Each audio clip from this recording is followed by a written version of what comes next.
Alright, this stuff's not the best, but it's cheap. Natria Neem Oil. It's a, what's it called? Hydrophobic extract of neem. So it's not cold pressed, but I mean, I spray this stuff on things and I see the bugs just running, so it does good. I bought the concentrate. Don't buy the bottle like this. It's a waste. I bought the concentrate and then I mix it into the bottle.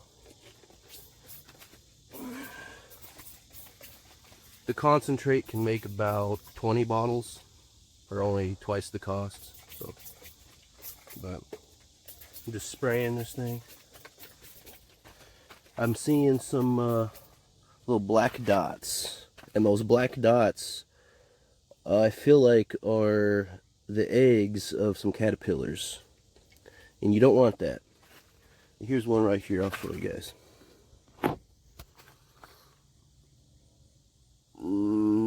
That little dot right there.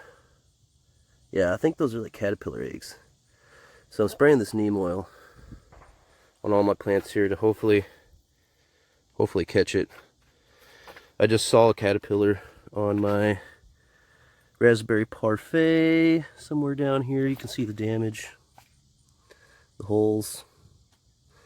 You can see more of those little black dots right there, black dots. Yeah. And here's my necromancer's kush.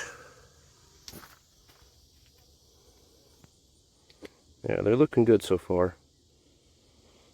But trying to stay on top of the bugs, the caterpillars and the aphids and all that goodness. So something I forgot to mention is that neem oil is not only good for the bugs and pests, but it's also an anti-fungal. So when you see brown spots on your plants and leaves and your tomatoes or vegetables, make sure to spray them. Spray them down with some neem oil.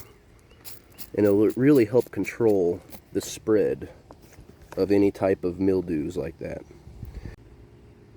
Stay tuned, guys. I got all this garden to show y'all.